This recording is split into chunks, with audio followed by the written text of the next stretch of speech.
Sanskriti University for excellence in life. BTech Agri BSc lateral entry. ప్రియుడు చేతిలో అత్యంత దారుణంగా హత్యకు గురైంది ఓ వివాహిత. డాక్టర్ బిఆర్ అంబేద్కర్ కోనసీమ జిల్లా రాజోలులో దారుణమైన ఘటన కలవరపాటుకు గురి చేస్తోంది. ఈ మధ్యకాలంలో అనేక నేర ఘటనలు చూస్తే ఎక్కువ శాతం ఆస్తి తగాదాలు, అక్రమ సంబంధాల వల్లే ఎన్నో హత్యలు జరుగుతూ ఉన్నాయి. ఈ నేపథ్యంలోనే ఇప్పుడు ఈ ఘటన మరొకసారి సంచలనంగా మారింది. ఓలేటి పుష్ప అనే 22 ఏళ్ల మహిళకు మొదట ఒక వ్యక్తితో పెళ్ళైంది. అతని నుంచి ఆమె విడిపోయింది, విడాకులు కూడా తీసుకుంది. ఆ తర్వాత గత కొద్ది నెలల క్రితం షేక్ సమ్మా అనే వ్యక్తితో పరిచయం ఏర్పడింది. వీరిద్దరూ కూడా పుష్ప, షేక్ సమ్మా 6 నెలలుగా సహజీవనం చేస్తున్నారు. అయితే షేక్ సమ్మాకి మద్యం అలవాటు ఉంది. ఈ అలవాటులోనే చాలా గొడవలు, ఘర్షణలు ఇద్దరి మధ్య జరుగుతున్నాయి, తగాదాలు జరుగుతున్నాయి.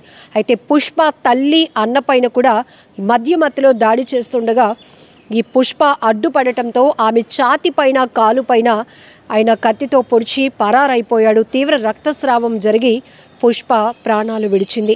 ఎంత దారుణాతి దారుణం! భర్తతో విడిపోయింది, విడాకులు కూడా తీసుకున్నటువంటి ఆమె ఇప్పుడు ఈ యువకుడినే నమ్మింది. తనతో జీవితాన్ని పంచుకోవాలి అనుకుంది, నమ్మింది. కానీ ఇంత దారుణంగా వ్యవహరిస్తాడు అని ఆమె ఊహించలేదు. ఒకటి ఏంటంటే ఇక్కడ మనం చూడొచ్చు, పెద్దలు కుదిర్చినటువంటి పెళ్లి సంబంధాలు ఏదైతే ఒక క్రమ పద్ధతిలో వెళ్తున్నాయో కుటుంబ సభ్యులు కూడా ఇన్వాల్వ్ అవ్వటానికి ఒక అవకాశం ఉంటుంది. ఎందుకంటే ఇరు కుటుంబాలు సంప్రదింపులు జరుగుతాయి, మాటలు జరుగుతాయి, ఒకరి పరిస్థితి ఒకరు తెలుసుకునే స్థాయిలో.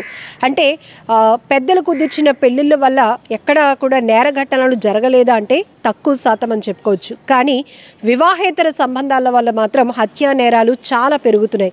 అది కూడా ఈ మధ్య కాలంలో జరుగుతున్నటువంటి నేర ఘటనలు చూస్తే గనక ప్రియుడు మోజులో పడి భర్తను చంపేస్తున్న మహిళల్ని చూస్తున్నాం.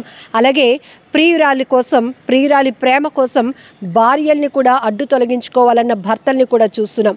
ఈ తరహా ఘటనలు చూస్తూ ఉన్నాం. ఈ నేపథ్యంలోనే ఒకరికొకరు ప్రేమ పేరుతో మరొక వ్యక్తికి దగ్గరవ్వాలనే కారణాలతో భర్తల్నే కాదు, పిల్లల్ని కూడా అడ్డు తొలగించుకోవాలి, ప్రైవసీ పొందాలి అనే దుర్మార్గపు ఆలోచన చేస్తున్న మహిళల్ని కూడా చూస్తున్నాం. ఎంత దారుణాతి దారుణమైన ఘటనలు! ఇవన్నీ వింటుంటే అసలు ఏం జరుగుతోంది, సొసైటీ ఎటుపోతోంది, అసలు మహిళలకు ఏమవుతోంది అనేటటువంటి ఆలోచన కూడా పెరుగుతోంది. ఎందుకంటే కుటుంబ వ్యవస్థలు పూర్తిగా చిన్నాభిన్నం కావటానికి ప్రధానమైన కారణం ఈ వివాహేతర సంబంధాలే. ఈ తరహాలో ఇప్పుడు రాజోలులో జరిగినటువంటి ఈ దారుణ ఘటన కూడా తీవ్ర చర్చనీయాంశం అవుతోంది.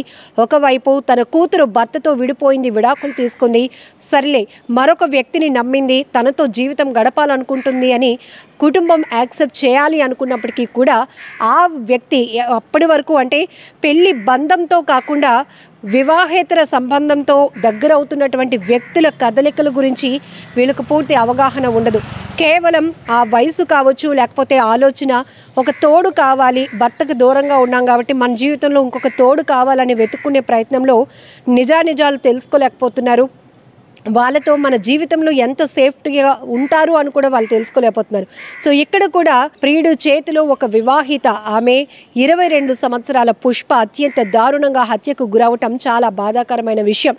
వీరిద్దరి మధ్య తరచుగా జరుగుతున్నటువంటి తగాదాల్లో పుష్ప కుటుంబ సభ్యులపైన కూడా ఈ షేక్ సమ్మా దాడులకు పాల్పడుతున్నాడు. ఈ నేపథ్యంలోనే నిన్న జరిగినటువంటి పుష్ప వాళ్ళ తల్లి, అన్నపైన ఆయన గొడవకు దిగటమే కాదు, దాడి చేసే ప్రయత్నం చేసినప్పుడు పుష్ప అడ్డుపడింది. ఈ అడ్డుపడినటువంటి క్రమంలోనే అయ్యో నన్ను నమ్మి వచ్చింది, వీళ్ళని జాగ్రత్తగా చూసుకోవాలి, తన అలవాటు మార్చుకోవాలి అనే ఆలోచన కాకుండా మద్యం మత్తులో విచక్షణ కోల్పోయినటువంటి షేక్ సమ్మా ఆమె పైన ఛాతి పైన బలంగా కత్తితో పొడిచాడు, కాళ్ళపై కూడా పొడిచాడు. తీవ్ర రక్తస్రావం అవుతూ ఆమె మృతి చెందినటువంటి బాధాకరమైన ఘటన ఇక్కడ మనం చూడొచ్చు. ఈ మధ్య కాలంలో చాలా ఘటనలు ప్రధాన కారణంగా ఇదే జరుగుతున్నాయి. వివాహేతర సంబంధాలు, అక్రమ సంబంధాల వల్లే హత్యా నేరాలు అంతకంతకు పెరుగుతున్నాయి. పోలీసులు కూడా కొన్ని కుటుంబ తగాదాలు, ఫ్యామిలీ కౌన్సిలింగ్ల వరకు వెళ్ళినా కూడా, మానసిక నిపుణులు కూడా ఎప్పటికప్పుడు హెచ్చరిస్తున్నా కూడా ప్రాక్టికల్లోనికి ఎవరు రావటం లేదు.